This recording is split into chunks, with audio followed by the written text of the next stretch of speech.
to my channel. I'm Design of Crafts to Love. My channel is about upcycling, recycling and reloving pieces of furniture or pieces of home decor which some would have called as junk and probably thrown them away or stacked them away in some garage and be forgotten. I like to pick up these items and as much as possible use my creativity to give them a new life.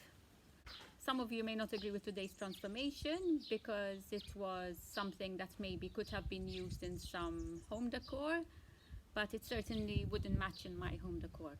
And this item was going to be thrown away anyway, so I decided to pick it up and keep it and try and reuse it in my home decor. I will be continuing with the theme of roses with the napkin technique. I'm doing this technique again to show you that this technique and this napkin use for creativity is very versatile. You can use it on wood, you can use it on terracotta pots, you can use it on glass, on any surface basically.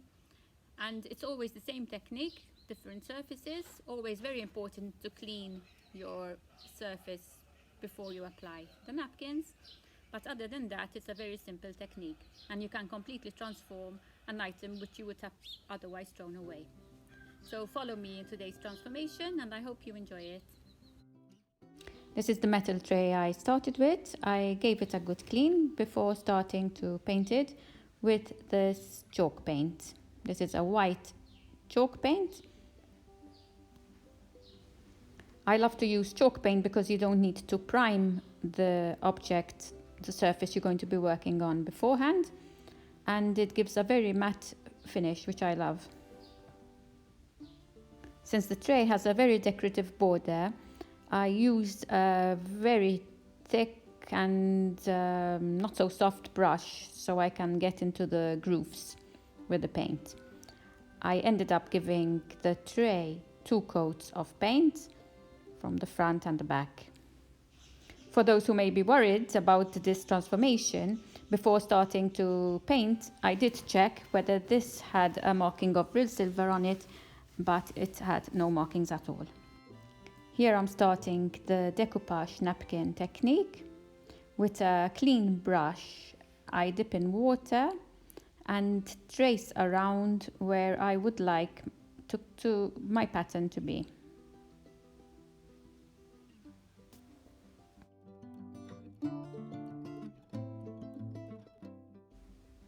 Once I've marked around the design which I will be using, gently with my hands I tear away the napkin.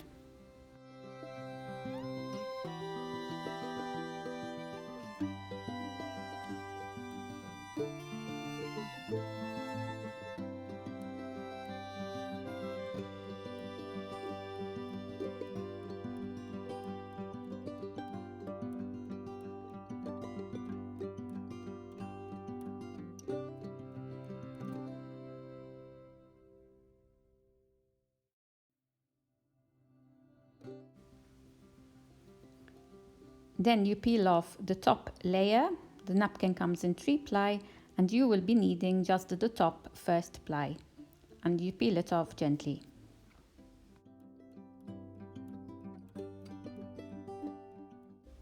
With the matte Mod Podge and a brush, you apply the Mod Podge on the area where you will be placing your cut napkin design.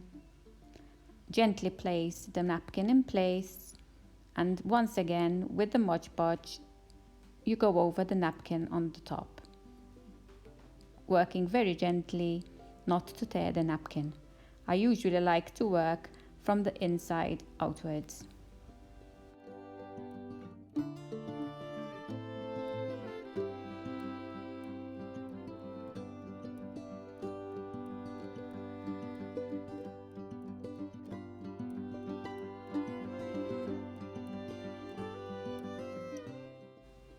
It's very important that you put enough Mod Podge on the edges so it won't lift off when it dries.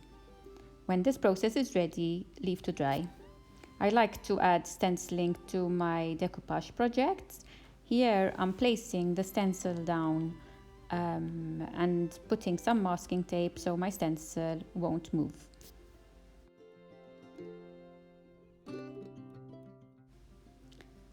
For stenciling, I like to use a proper stenciling brush because it will make it easier not to get smudges under the stencils. You dip your brush into the acrylic paint and tap, tap, tap on the stencil. You need to tap so the paint will not get under the stencil and smudge it all. When you do stenciling, it's very important not to load your brush with too much paint.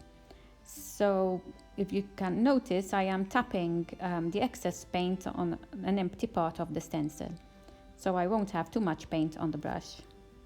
Once you filled in all the stencil, you can remove it straight away.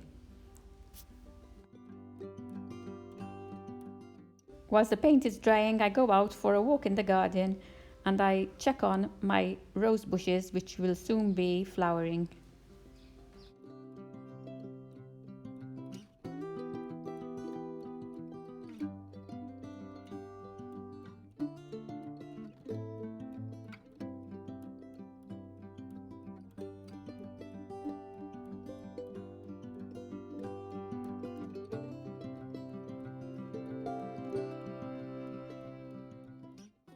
This is a rose bush I planted a year ago in honor of my dear mum, who loved roses. The final step of the project would be to apply a varnish or a wax on top of the napkin and the stencil. For this project, I decided to use a clear wax, which you apply with a brush and wipe off with a cloth. So I applied a clear wax before then applying a browning wax to give it an antique look. You apply a clear wax before, so if you put too much browning wax, you will be able to erase it with the clear wax and it won't look messy.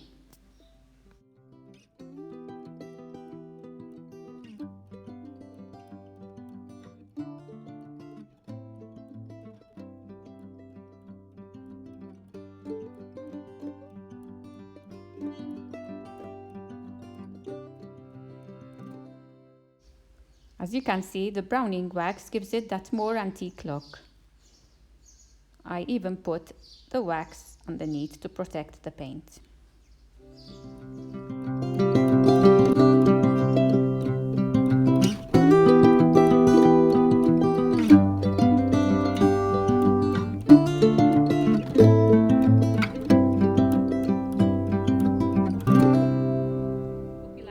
Projects, and if you wish to see more of my videos, please subscribe to my channel Crafts to Love by Caroline by pressing the subscribe button below.